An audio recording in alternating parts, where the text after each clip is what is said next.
هي الحلقات تحفظني بآيات من القرآن، هي الحلقات تملأني بحب المصطفى العدنان، هي الحلقات تحفظني بآيات من القرآن، هي الحلقات تملأني بحب المصطفى العدنان. وأخلص نيتي دوما لرب واحد ديان، بروح ملؤها طهر وقلب كله إيمان. وأخلص نيتي دوما.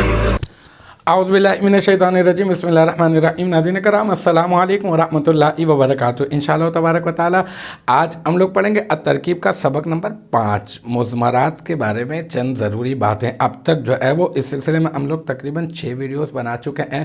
انشاءاللہ تبارک و تعالی یہ ہوگا ہمارا پارٹ نمبر جو ہے وہ 7، اور اب تک جو ہے وہ 6 قواعد بھی پڑھ چکے ہیں۔ یہ انشاءاللہ تعالی آج ہم لوگ پڑھیں گے قاعدہ نمبر 7۔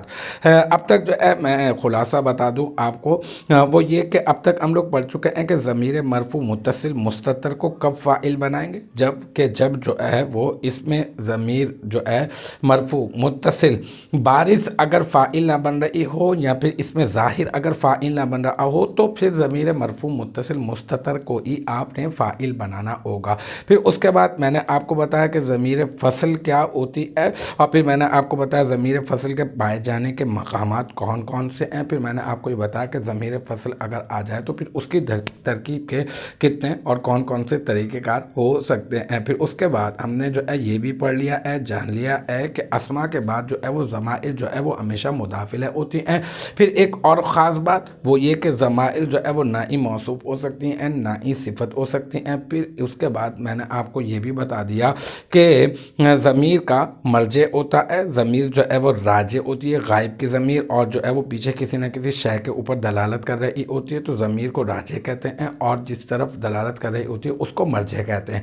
تو ترکیب کرتے ہوئے ہم لوگ یوں کہتے ہیں راجع بسوئے فلاں، یعنی یہ اس کی طرف جو ہے وہ ضمیر لوٹ رہی ہے فلاں کی طرف۔ پھر اس کے بعد میں نے آپ کو بتا دیا کہ ضروری نہیں کہ ضمیر غائب کا مرجع جو ہے وہ پیچھے ہی ہو، کبھی کبھی ایسے بھی ہو سکتا ہے کہ ضمیر کے بعد بھی ہو سکتا ہے، لیکن یہ کہ اگر ضمیر کے بعد ہو بھی اگر تو رتبتاً جو ہے وہ مقدم ہونا ضروری ہوگا۔ یہ ہم لوگ جان چکے ہیں۔ آج جو ہے وہ قاعدہ نمبر 7 ہے، اور قاعدہ نمبر 7 کیا ہے دیکھیں اچھی طرح سے سمجھ لیں کہ بسا اوقات مرجع ضمیر یعنی ضمیر کا مرجع جو ہے نا وہ الفاظ میں مذکور نہیں ہوتا۔ جیسے میں نے پیچھے مثال دی تھی نا، خالد یعمل الخیر، تو یعمل میں ہوا ضمیر لوٹا کر ہم نے جو ہے وہ خالد کی طرف جو ہے وہ لوٹا دی تھی، اور ہم نے کہا تھا کہ ہوا ضمیر یعمل میں سے وہ جو اس کا جو مرجع ہے وہ ہے خالد، ٹھیک ہے۔ تو وہاں پر ہم نے خالد کی مثال دی تھی، اور خالد جو ہے وہ مرجع بن رہا تھا، اور لفظاً جو ہے وہ مذکور تھا۔ کیا ہمیشہ مذکور ہوگا؟ نہیں، یہی تو بات بتا رہے ہیں کہ بسا اوقات مرجع ضمیر الفاظ میں مذکور نہیں ہوتا، بلکہ اس کا ادراک آپ سوچتے رہیں گے، اور اس کی جانکاری جو ہے وہ آپ معنی کا لحاظ کریں گے، غور و فکر کریں گے، تدبر کریں گے، اور پھر آپ کو کوئی نہ کوئی معنی اخذ ہوتا ہوا نظر آئے گا، تو آپ جو ہے وہ اس کا معنی کا لحاظ کر کے جو ہے وہ آپ ضمیر کا جو مرجع ہے وہ پیچھے آپ کسی نہ کسی کو بنا سکتے ہیں، لیکن اس وقت میں یہ ہوگا کہ پیچھے کوئی نہ کوئی معنی جو ہے وہ آپ کے ذہن میں جو ہے وہ ہوگا، ٹھیک ہے۔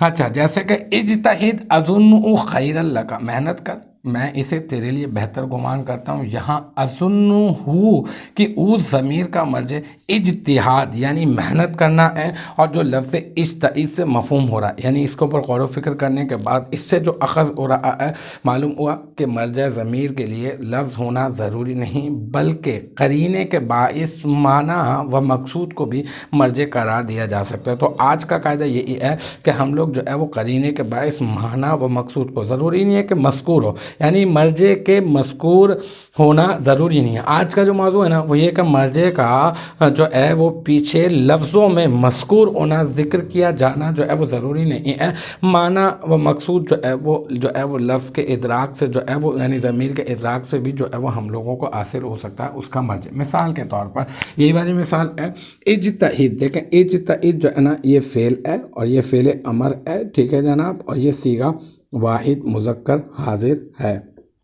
واحد مذکر حاضر، ٹھیک ہے نا. اور اس کے اندر جو ہے نا وہ انتا ضمیر ہے، انتا ضمیر، اور وہ انتا ضمیر جو ہے نا وہ اس کا بن رہی ہے فاعل، ٹھیک ہے. اب جو ہے وہ اجتہد، تو محنت کر. اظن یہ صیغہ واحد متکلم ہے، ٹھیک ہے. اور یہ جو ہے نا اس میں انا ضمیر جو ہے وہ اس کا فاعل ہے، انا ضمیر فاعل ہے، واحد متکلم کا صیغہ ہے، اور یہ فعل مضارع ہے، ٹھیک ہے نا. اب یہ جو ہو ضمیر ہے نا، یہ ہو ضمیر راجع ہے، یعنی لوٹنے والی ہے. میں گمان کرتا ہوں، کس چیز کو گمان کرتا ہوں، کیا گمان کرتا ہوں. یہ اجتہد جب آپ غور کریں گے اس میں آپ نے ابھی یہ کہا کہ تو محنت کر. میں گمان کرتا ہوں، میں کیا گمان کرتا ہوں کہ کیا چیز بہتر ہے تیرے لیے، محنت کرنا. یہ دیکھا نا معنی کا ادراک جو ہے وہ آپ نے کیا ہے، بلکہ اس کا ادراک معنی کے ملاحظہ سے، معنی کا لحاظ کر کے آپ کو اس کا ادراک، یعنی یہاں پر یہ جو ضمیر ہے یہ آپ کو اس سے یہاں سے جو ہے وہ پیچھے والی عبارت سے یہ نکل کر آ رہا ہے اجتہاد، یعنی محنت کرنا. اظن میں گمان کرتا ہوں اسے کسے، اجتہاد کو، یعنی محنت کرنے کو، خیر اللہ کا، تیرے لیے اچھا گمان کرتا ہوں. پھر یہ اظن فعل کا یہ خیرہ جو ہے وہ مضاف بن جائے گا مفعول، اور یہ لام حرف جر کا مجرور، جار اپنے مجرور سے مل کر اظن فعل کا ظرف لفظ بن جائے گا. پھر اظن فعل اپنے فاعل، اور یہ مفعول اول بنے گا نا، اس لیے ضمیر جو ہے مفعول اول بنے گی، اور راج بس ہوئے اجتہاد، یہ جو ہے نا وہ معنی کے ملاحظہ کا جو ہے نا وہ اپنا اس کا ادراک جو ہے وہ معنی کے ملاحظہ سے ہو رہا ہے، ٹھیک ہے. اظن فعل ہے، اور انا ضمیر فاعل ہے، ہو مفعول اول، خیرن مفعول ثانی، یہ ظرف لفظ. پھر فعل اپنے فاعل اور ظرف لفظ اور مفعول اول اور مفعول ثانی سے مل کر جملہ فعلیہ خبریہ ہو کر یہ بن جائے گا اجتہد، فعل کا مفعول بن جائے گا کہ تو محنت کر، اور میں گمان کرتا ہوں تیرے لیے اچھا تیرا محنت کرنا، ٹھیک ہے. تو الحمدللہ یہ جو ہے وہ ہماری سمجھ میں آ گئی کہ یہاں پہ ایسا نہیں ہے کہ لفظوں میں مذکور نہ ہو، بلکہ یہ کہ کبھی کبھار جو ہے وہ لفظوں میں مذکور نہیں ہوتا، یہ ضروری نہیں ہے کہ لفظوں میں ہی مذکور ہو. تو الحمدللہ یہ ہمارا قاعدہ نمبر 7 بھی اپنے اختتام کو پہنچا. مجھے امید ہے کہ یہاں تک کی جو بات ہے وہ آپ کی سمجھ میں آ گئی ہوگی. انشاءاللہ تبارک و تعالی نیکسٹ ٹائم اگلی ویڈیو اگلی کلاس کے ساتھ ملاقات ہوگی. جب تک آپ اپنا بہت خیال رکھیے گا.